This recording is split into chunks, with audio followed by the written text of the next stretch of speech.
ಇವತ್ತು ನಾವು ಶಿವರಾತ್ರಿ ಸ್ಪೆಷಲ್ ಆಗಿರುವಂತಹ ಉಂಡೆ ಯಾವ ರೀತಿಯಾಗಿ ಮಾಡೋದು ಅಂತ ತೋರಿಸ್ಕೊಡ್ತಾ ಇದ್ದೀನಿ. ಮೊದಲಿಗೆ ನಾನಿಲ್ಲಿ ಬೆಲ್ಲವನ್ನು ಈ ರೀತಿಯಾಗಿ ಕರಗಿಸ್ಕೋಬೇಕಾಗತ್ತೆ. ನೀರಲ್ಲಿ ಸ್ವಲ್ಪ ಬಿಸಿ ಮಾಡಿಕೊಂಡು ನೀರನ್ನು ಈ ರೀತಿಯಾಗಿ ಇವಾಗ ನೋಡಿ ಕರಗಿದೆ ಈ ರೀತಿಯಾಗಿ ಬೆಲ್ಲ.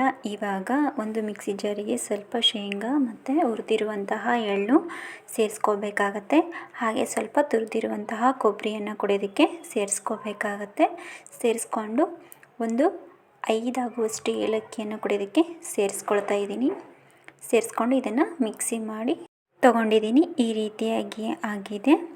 ಇವಾಗ ಇದನ್ನು ಹುರುಗಡ್ಲೆ ಪುಡಿ ಮಾಡಿ ತೊಗೊಂಡಿದ್ದೀನಿ.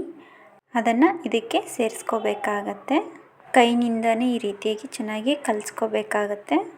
ಈಗ ಕಲಿಸ್ಕೊಂಡು ತೊಗೊಂಡಿದ್ದೀನಿ. ಇವಾಗ ಇರುವಂಥ ಶೇಂಗಾ ಕಾಳನ್ನು ಈ ರೀತಿಯಾಗಿ ಮಿಕ್ಸಿ ಮಾಡಿ ತೊಗೊಂಡಿದ್ದೀನಿ. ಪೂರ್ತಿಯಾಗಿ ಸ್ವಲ್ಪ ತರಿಯಾಗಿರಬೇಕು. ಆ ರೀತಿ ಮಾಡಿ ಇದಕ್ಕೆ ಸೇರಿಸ್ಕೋಬೇಕಾಗತ್ತೆ.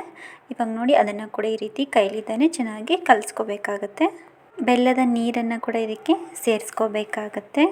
ಸೇರಿಸ್ಕೊಂಡು ಈ ರೀತಿಯಾಗಿ ಕಲಿಸ್ಕೊಂಡು ತೊಗೊಂಡಿದ್ದೀನಿ. ಈಗ ಇದಕ್ಕೆ ಸ್ವಲ್ಪ ಗೋಡಂಬಿಯನ್ನು ಕೂಡ ಹಾಕ್ತಿದ್ದೀನಿ. ಇದಕ್ಕೆ ಸ್ವಲ್ಪ ದ್ರಾಕ್ಷಿಯನ್ನು ಕೂಡ ಸೇರಿಸ್ಕೊಳ್ತಿದ್ದೀನಿ. ಇದೆಲ್ಲ ಸೇರಿಸ್ಕೊಂಡು ಎಲ್ಲದರಲ್ಲೂ ಕಲಿಯೋ ರೀತಿಯಾಗಿ ಈ ರೀತಿ ಕಲಿಸ್ಕೋಬೇಕಾಗತ್ತೆ.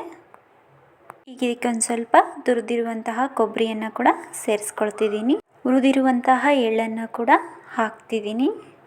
ಒಂದು 2-3 ಸ್ಪೂನ್ ಆಗುವಷ್ಟು ತುಪ್ಪವನ್ನು ಕೂಡ ಸೇರಿಸ್ಕೊಂಡಿದ್ದೀನಿ. ಎಲ್ಲ ಸೇರಿಸ್ಕೊಂಡು ನೀಟಾಗಿ ಎಲ್ಲದರಲ್ಲಿ ಕಲಿಯೋ ರೀತಿ ಕಲಿಸ್ಕೊಂಡು ಈ ರೀತಿ ತೊಗೊಂಡಿದ್ದೀನಿ. ಈ ರೀತಿ ಕಟ್ಟಿದರೆ ಉಂಡೆ ರೀತಿಯಾಗಿ ಬರಬೇಕಾಗತ್ತೆ.